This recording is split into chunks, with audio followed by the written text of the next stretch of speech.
Hamas के नेता Yahya Sinwar की मौत ने दुनिया को बीचों बीच बांट दिया है दोस्तों।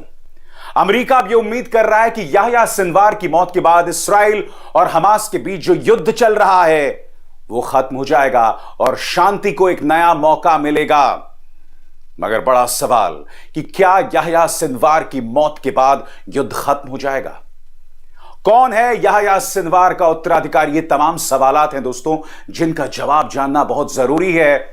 मगर सबसे पहले वो लम्हा मैं आपके सामने दोस्तों वो वीडियो पेश करना चाहता हूं जिस वीडियो में इसराइल दावा कर रहा है कि याह्या सिनवार की मौत हुई है। इसराइल ने एक वीडियो पेश किया है याह्या सिनवार की मौत से चंद लम्हों पहले का वीडियो। दोस्तों ये वीडियो मैं आपके पूरे स्क्रीन पर दिखाना चाहता हूं। इस वीडियो में आप देख सकते हैं बाकायदा एक ड्रोन जो है वो एक कमरे के अंदर प्रवेश करता है। आप देख सकते हैं इस कमरे की हालत बहुत खराब है। यहां पहले ही हमला हो चुका है, मगर आप एक व्यक्ति को देख रहे हैं जो एक सोफे पर बैठा हुआ है। इसकी शक्ल साफ तौर पर दिखाई नहीं दे रही है, मगर इसराइल का दावा है कि यह व्यक्ति जो है याह्या सिनवार है। बताया जा रहा है कि कुछ देर बाद याह्या सिनवार जो है एक हमले में मारे जाता है और यह उसकी मौत से चंद मिनट पहले का लम्हा है। वीडियो है जो आपके स्क्रीन पर इस वक्त दिखाई दे रहा है। इस वीडियो में आप देख सकते हैं कुछ देर बाद याह्या सिनवार जो है वो बाकायदा एक लकड़ी मारता है इस ड्रोन की तरफ और ड्रोन जो है उसकी दिशा बदल जाती है। मैं चाहूंगा दोस्तों इस वीडियो को आप पूरा देखें। इस वीडियो को आईडीएफ ने जारी किया है। यही वो लम्हा है, वो चंद मिनट पहले जब याह्या सिनवार को इसराइल ने मौत के घाट उतार दिया था। देखिए।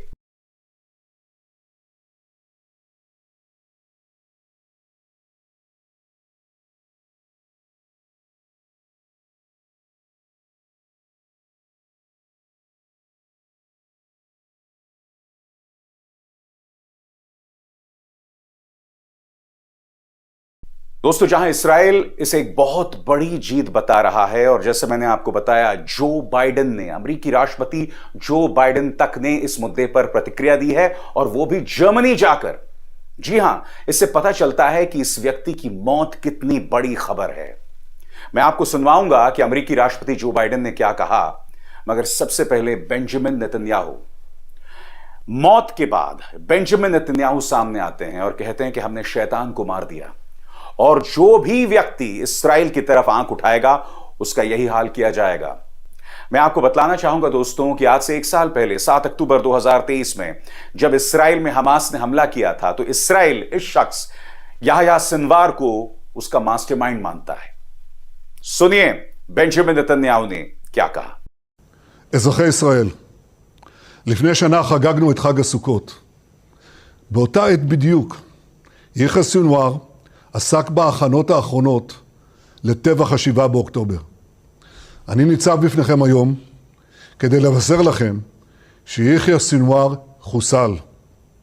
מי שביצע את הטבח הנורא ביותר בתולדות עמנו מאז השואה, רב המרצחים שרצח אלפי ישראלים, חטף מאות אזרחינו, חוסל היום על ידי חיילינו הגיבורים. मगर दूसरी तरफ फलस्तीन में, ईरान में इस व्यक्ति की छवि एक क्रांतिकारी की है। इसे शहीद का दर्जा दिया जा रहा है। अल जजीरा का मानना है कि याह्या सिनवार वो व्यक्ति थे जो कभी भी कठिन सवालों से भागते नहीं थे। मैं चाहूंगा कि आप अल जजीरा को दिए गए उनके एक इंटरव्यू की एक छोटी सी झलक देखें। इसमें याह्या सिनवार कह रहे हैं कि आप क्या कहते हैं और क्या सोचते हैं, क्या उम्मीद करते हैं कि इस्राइल हमें मौत के घाट उतारता रहे और हम चुपचाप इस तमाशे को देखते रहें। याह्या सिनवार यहां गुस्से में। यह इंटरव्यू कुछ महीनों पहले का था। सुनिए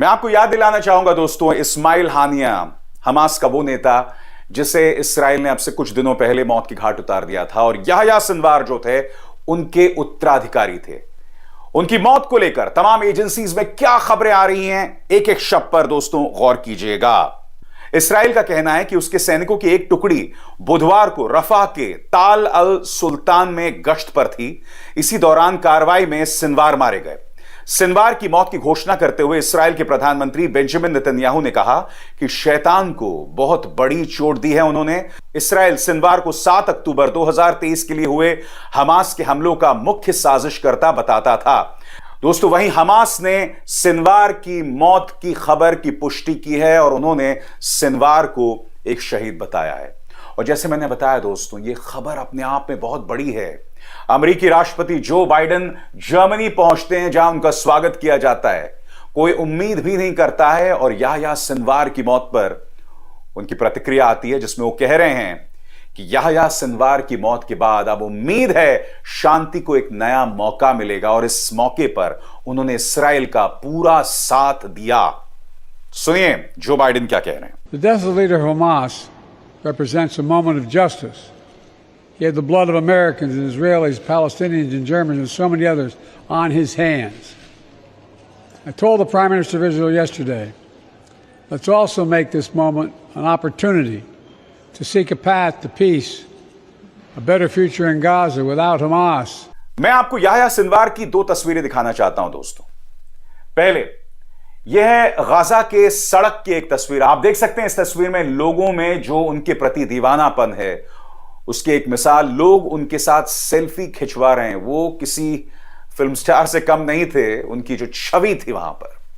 और यहां पर आप देख सकते हैं ये मई 2021 की तस्वीर है दोस्तों, जब इसराइल और हमास के बीच में 11 दिन का युद्ध चला था.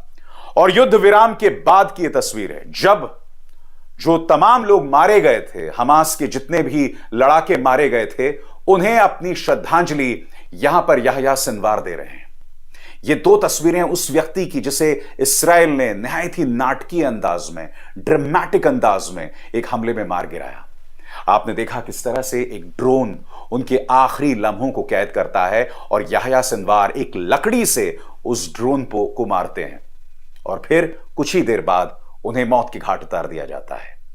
सवाल यही किया जा रहा है दोस्तों कि क्या इससे युद्ध खत्म हो गया है? उस सवाल का मैं जवाब दूंगा, मगर सबसे पहले याह्या सिनवार थे कौन? इन सवालों का जवाब जानना भी बेहद जरूरी हो जाता है. तो आपके स्क्रीन पर सिनवार का जन्म 1962 में गाजा पट्टी के दक्षिण में स्थित खान यूनिस के शरणार्थी शिविर में हुआ था. उनके माता पिता एश्केलॉन के रहने वाले थे. वे साल 1948 में इसराइल की स्थापना के बाद शरणार्थी बन गए थे. सिनवार की शुरुआती पढ़ाई लिखाई खान यूनिस में लड़कों के एक स्कूल में हुई थी. उन्होंने गाजा के इस्लामिक यूनिवर्सिटी में अरबी में स्नातक लिया था, यानी डिग्री हासिल की थी. इसराइल की जेलों में रहने के दौरान उन्हें हिब्रू पढ़ना लिखना सीख लिया था. जी हां, इस तरह से ये व्यक्ति इसराइल की नस नस से वाकिफ था. इसलिए मैं आपसे कह रहा हूं, ये जो मौत हुई है याह्या सिनवार की, ये हमास के लिए एक बहुत बड़ा झटका है. और झटका सिर्फ इसलिए नहीं कि इस व्यक्ति की मौत हुई है, झटका इसलिए भी है दोस्तों क्योंकि हाल ही में इस्माइल हानिया की मौत हुई और यह शख्स उनका उत्तराधिकारी था. मौत की घाट उतार दिया गया. हसन नसरल्ला, उनकी मौत हुई. यानी एक के बाद एक इसराइल चुन चुनकर हमास और हिजबुल्लाह के नेताओं को मौत के घाट उतार रहा है. मगर बड़ा सवाल यह दोस्तों, क्या यह युद्ध का अंत है? यकीनन दोस्तों इसमें हमास और हिजबुल्लाह दोनों को करारा झटका लगाए. मगर क्या यह युद्ध का अंत है? उन सवालों का जवाब जानना भी बहुत जरूरी है. तो तमाम एजेंसीज के जरिए जो मैंने जानकारी जुटाई है वो आपके स्क्रीन पर. विश्लेषकों का कहना है कि सिनवार की मौत हमास का अंत नहीं, इसराइल ने हमास के संस्थापक शेख अब्दुल यासीन और उसके नेता अब्दुल अजीज अल रंतीसी की 2004 में हत्या कर दी थी। लेकिन इन हत्याओं ने भी हमास को कमजोर नहीं होने दिया था। हर बार एक नया नेता चुना गया और उसने इसराइल के खिलाफ संघर्ष को आगे बढ़ाया है। सिनवार हमास की राजनीतिक शाखा के अंतरिम प्रमुख थे। हमास को चलाने वाले शूरा काउंसिल का अगले साल मार्च में चुनाव प्रस्तावित है। इसीलिए हमास की राजनीतिक शाखा का अगला प्रमुख भी अंतरिम ही होगा। तो बड़ा सवाल यही तो किया जा रहा है दोस्तों कि याह्या सिनवार के बाद कौन? तो 3 नाम सामने उभर कर आ रहे हैं दोस्तों। इनमें से पहला नाम है, इसकी हत्या का प्रयास इसराइल ने एक नहीं 2 बार किया है और एक बार तो ये कोमा में चले गए थे। और मैं आपको बतलाने वाला हूं, जब इसराइल ने इन्हें कोमा में भेज दिया था तो उसके बाद क्या ड्रामा हुआ था उनके और जॉर्डन के बीच। जी हां, इसराइल और जॉर्डन के बीच, यह भी आपके लिए जानना बहुत जरूरी है दोस्तों। तो आपके स्क्रीन पर ये हैं उनके पहले उत्तराधिकारी जो हो सकते हैं, जिनका नाम है खालिद मशाल। यहां पर आप खालिद मशाल को देख सकते हैं। इनके बारे में बताया जा रहा है कि ये याह्या सिनवार के उत्तराधिकारी हो सकते हैं। कौन है खालिद मशाल? तो आपके स्क्रीन पर यह जानकारी। वेस्ट बैंक के रामल्ला में पैदा हुए खालिद मशाल 1996 में हमास की राजनीतिक शाखा में शामिल हुए थे। वो गाजा से बाहर रहते थे। मशाल हमास के संस्थापकों में से एक हैं। मशाल की प्राथमिक शिक्षा उनके गांव में ही हुई थी। वहां से उनका परिवार कुवैत चला गया था। वहां उन्होंने अपनी प्राथमिक और माध्यमिक शिक्षा पूरी की। मशाल की छवि उदारवादी नेता की है। और जैसा मैंने आपको बताया दोस्तों, इस व्यक्ति की हत्या का प्रयास किया गया था और मशाल जो हैं वो कोमा में चले गए थे और कोमा से बाहर आने का एक ही रास्ता था। इसराइल ने उन्हें मौत के घाट उतारने की कोशिश की और इसराइल के हाथ में ही वो दवा थी जिसके जरिए वो बच पाए। सुन के बहुत अजीब लगता है दोस्तों, मगर चलिए इस बारे में मैं आपको जानकारी देता हूं। आपके स्क्रीन पर इसराइल की खुफिया एजेंसी मोसाद ने 1997 में उन्हें निशाना बनाया। मोसाद के 10 एजेंट नकली कनाडाई पासपोर्ट पर जॉर्डन में दाखिल होते हैं। मशाल के पास उस समय जॉर्डन की नागरिकता थी।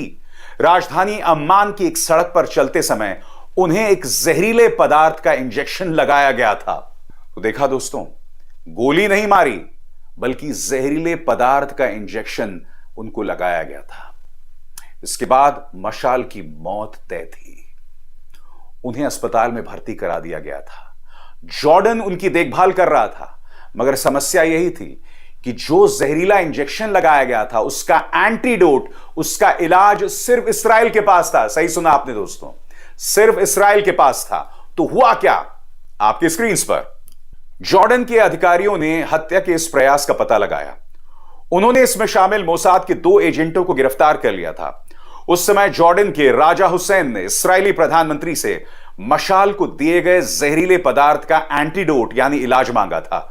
लेकिन नेतन्याहू ने पहले तो इस अनुरोध को अस्वीकार कर लिया, लेकिन अमेरिकी राष्ट्रपति बिल क्लिंटन के दखल पर वो इसे देने के लिए मजबूर हो गए।